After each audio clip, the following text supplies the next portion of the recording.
selamat datang di The Deep Dive. Oke, hari ini kita akan membongkar Kerajaan Pajajaran, spesifiknya antara tahun 1482 sampai 1579.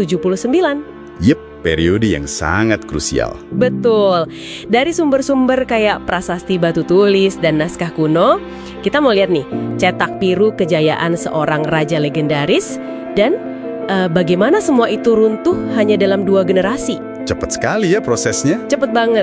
Jadi misi kita mencari tahu resep sukses sebuah kerajaan dan apa aja titik-titik fatal kegagalannya. Siap. Oke, kita mulai dari arsiteknya, Sri Baduga Maharaja.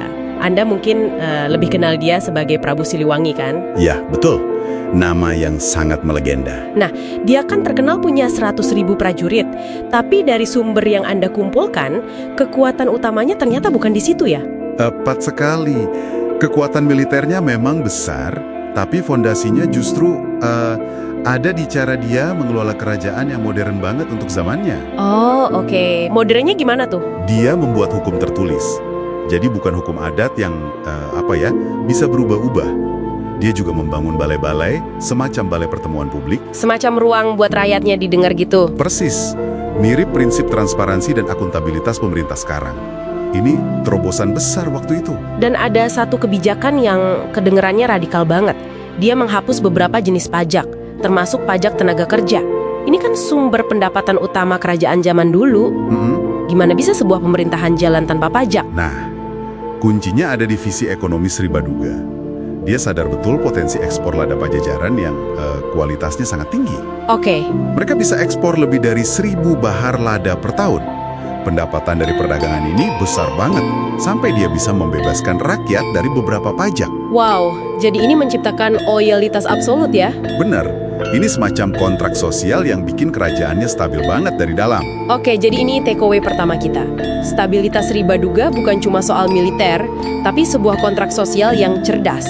Tapi, model ekonomi yang bergantung total pada satu komoditas, lada, bukankah itu rapuh banget? Itu pertanyaan yang sangat bagus.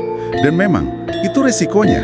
Ketergantungan pada satu jalur dagang dan satu komoditas itu, ya, pedang bermata dua. Selama lancar, jaya. Begitu macet? Langsung kolaps. Dan inilah yang terjadi pada generasi berikutnya. Nah, di sini ceritanya jadi sangat menarik. Putranya, Prabu Surawisesa, dia mewarisi kerajaan yang kaya raya, tapi udah ada ancaman nih dari Demak dan Cirebon. Betul. Dia sadar butuh sekutu. Dan dia ngambil langkah yang sangat berani pada tahun 1522. Apa itu? Bikin perjanjian aliansi dengan Portugis, kekuatan maritim global saat itu.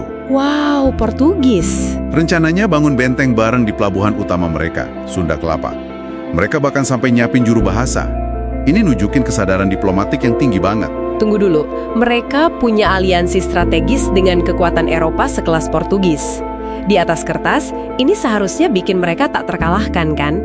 Apa yang salah? Jawabannya, satu kata, waktu. Waktu. Iya, sebelum bantuan Portugis dan benteng itu terrealisasi, pasukan gabungan Demak dan Cirebon di bawah Fatahillah udah gerak duluan. Oh, keduluan. Mereka merebut Sunda Kelapa pada 1527. Ini pukulan telak. Pajajaran langsung putus dari jalur dagang dunia dan sumber kekayaannya. Dan jadi kerajaan pedalaman yang terisolasi. Tepat. Setelah kehilangan akses ke laut dan pendapatan utamanya, isolasi ini pasti berdampak besar ke dalam istana kan? Krisis total. Kontrak sosial yang dibangun Sri Baduga, kemakmuran sebagai ganti loyalitas, udah nggak bisa dipenuhi lagi. Pasti ya. Salah satu penerus Surawisesa, Ratu Nilakendra, digambarkan dalam naskah kuno memerintah secara ngawur. Ngawur, maksudnya gimana tuh? Sembarangan, foya-foya, nggak bermoral. Jadi, fondasi kepercayaan rakyat itu anjur dari dalam. Wow, jadi dalam hitungan dekade aja mereka beralih dari diplomasi internasional yang canggih ke krisis moral di istana. Cepat sekali jatuhnya. Sangat cepat. Dan puncaknya? Di tahun 1579, Iya, serangan final dari Kesultanan Banten. Tapi ini bukan sekedar penaklukan militer biasa. Ada detail simbolis yang penting banget. apa itu? Sang penakluk Maulana Yusuf, yang ternyata juga keturunan Sri Baduga, memboyong singgasana kerajaan yang sakral, Palangka Sriman Sriwacana, dari ibu kota Pakuan ke Banten. Oh, singgasananya dibawa. Betul, ini bukan pencurian, Ini sebuah klaim ritual, seakan bilang kekuasaan Sunda yang sah sekarang pindah ke saya. Jadi kalau begitu, apa artinya Pajajaran benar-benar lenyap? Rasanya kok nggak sesederhana itu? Tepat, warisannya nggak lenyap tapi terpecah. Warisan politiknya memang diambil alih Banten, Oke, namun banyak yang percaya warisan spiritualnya, ajaran Sunda Wiwitan, diselamatkan dan dilestarikan oleh masyarakat Baduy. jadi ada hubungannya ke sana. Betul, tradisi mereka menjejak akarnya hingga ke bangsawan Pajajaran terakhir yang lari ke pedalaman.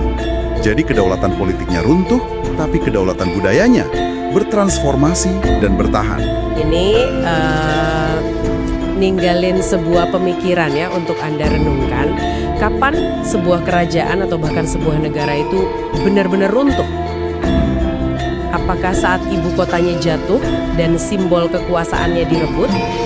Atau jangan-jangan keruntuhan itu sudah dimulai jauh sebelumnya, saat para pemimpinnya mengkhianati prinsip-prinsip yang pernah membuat mereka hebat?